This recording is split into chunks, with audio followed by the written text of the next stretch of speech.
My name is Eve, and I'm a grandmother of an ADHD child who's about 5. And I am also ADHD. I only found out a few years ago, and all this time, for 60 years, I was wondering why I'm a little off.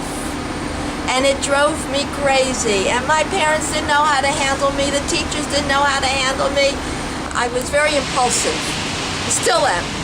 Extremely impulsive, but I never understood it until a few years ago when a professional said to me, well, you know you're ADHD. And, until that point, 60 years, I had no idea.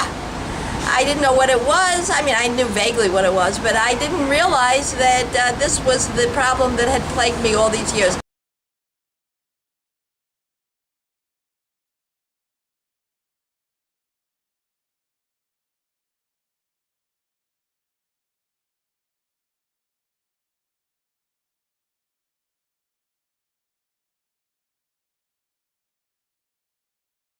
With parents, struggle with in-laws, struggle with my impulsiveness. It pretty much drove me crazy half my life. And now I have this little grandson who's going to be 5 actually in a month, who is ADHD. He has a very tough case. We think that it's genetic, so it definitely came from my family, because it turns out my grandfather and a lot of my uncles and a lot of my cousins have ADHD, and a lot of their children have ADHD. Some will not admit it, but they do, because I can see it immediately now that I know what it is. And also, my son-in-law was a very obvious ADHD child.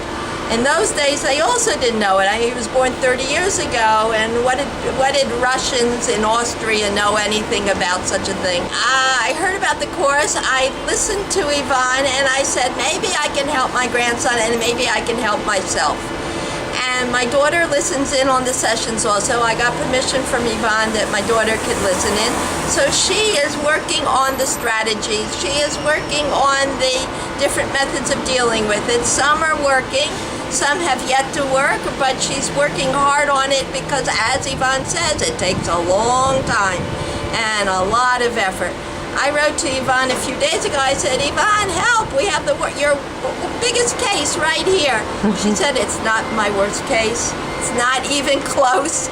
I see that he listens more. I see that he responds to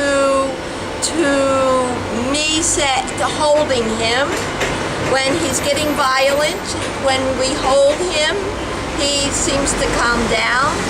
We got him a guinea pig here. He doesn't live here, but whenever he comes to visit, he takes charge of the guinea pig, and he loves it. He talks to it. He thinks the guinea pig is talking to him. He even talks to the guinea pig over the phone. Close contact and the softness of the animal seems to calm him down. Yvonne stresses, find ways to deal with his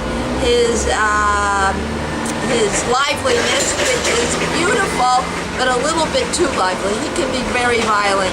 Now, he was violent with the guinea pig, but he's becoming much less violent.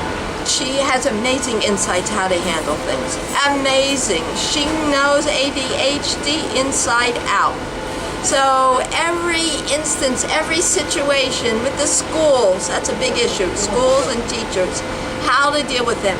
My daughter frankly antagonized the teachers at the first or second school he was at. I think both of the schools.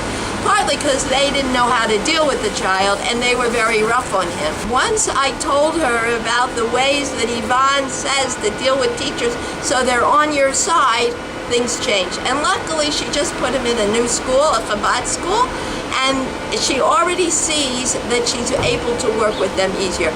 Partly because they're more professional, but partly also because she's got Yvonne's techniques